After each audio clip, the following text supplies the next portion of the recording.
New tax regime आने के बाद ओल्ड टैक्स रिजीम की ओर ज्यादातर टैक्स पेयर्स का जो रुझान है वो कम हुआ है, क्योंकि न्यू टैक्स व्यवस्था के तहत 7 लाख की कमाई पर कोई टैक्स नहीं देना पड़ता है। सालाना की कमाई पर कोई टैक्स नहीं देना पड़ता है। लेकिन ओल्ड टैक्स रिजीम और न्यू टैक्स रिजीम दोनों के अपने नफे नुकसान हैं और दोनों रिजीम का एलिजिबिलिटी क्राइटेरिया भी अलग अलग।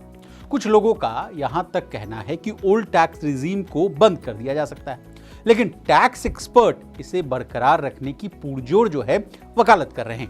तो चलिए आज की इस वीडियो में हम आपको 7 ऐसे ही रीजंस बताएंगे जिसकी वजह से पुरानी टैक्स रिजीम अभी भी अट्रैक्टिव बनी हुई है। नमस्कार, आप देख रहे हैं मनी 9 और मैं हूं आपके साथ विशाल शर्मा। इकोनॉमिक टाइम्स की रिपोर्ट के अनुसार ओल्ड टैक्स रिजीम आपको रेगुलर निवेश करने और सेविंग्स करने में आपकी मदद करती है।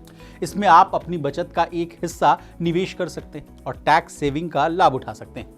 ओल्ड टैक्स रिजीम में आप बीमा प्रीमियम पर डिडक्शन ले सकते हैं। अगर आपने 1.5 लाख रुपए तक का जीवन बीमा कवर लिया है तो आप उस पर डिडक्शन के लिए सेक्शन 80C के तहत क्लेम कर सकते हैं। इसके अलावा आप हेल्थ बीमा पर भी छूट का जो लाभ है वो उठा सकते हैं।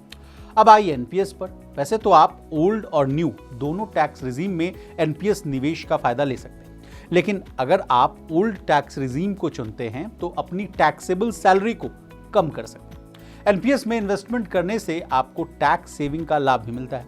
ओल्ड टैक्स रिजीम में धारा जो है 80CCD1B के तहत अतिरिक्त 50,000 रुपए का जो इन्वेस्टमेंट विकल्प जो है आपको एनपीएस में 1.5 लाख रुपए तक की सीमा से अधिक निवेश करने का मौका देता है, यानी एडिशनल जो है 50,000 रुपए का यहाँ पे आपको बेनिफिट मिल जाता है। इसके अलावा आप आयकर कटौती का भी लाभ उठा सकते हैं।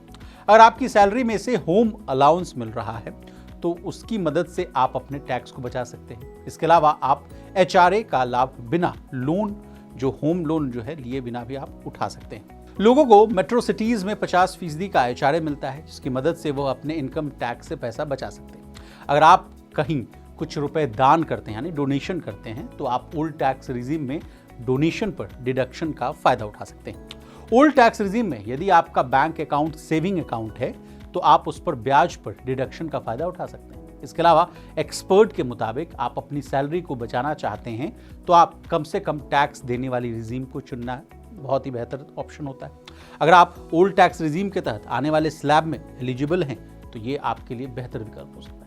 अब हमने आपको पुरानी टैक्स रिजीम कैसे अभी भी अट्रैक्टिव बनी हुई है इसके बारे में तमाम जानकारियां दे दी। आपको हमारी ये डिटेल रिपोर्ट कैसे लगी कमेंट करके जरूर बताइएगा। इसी तरह बिजनेस जगत से जुड़ी तमाम ताज़ा तरीन खबरों के लिए बने रहिए हमारे साथ और देखते रहिए मनी 9।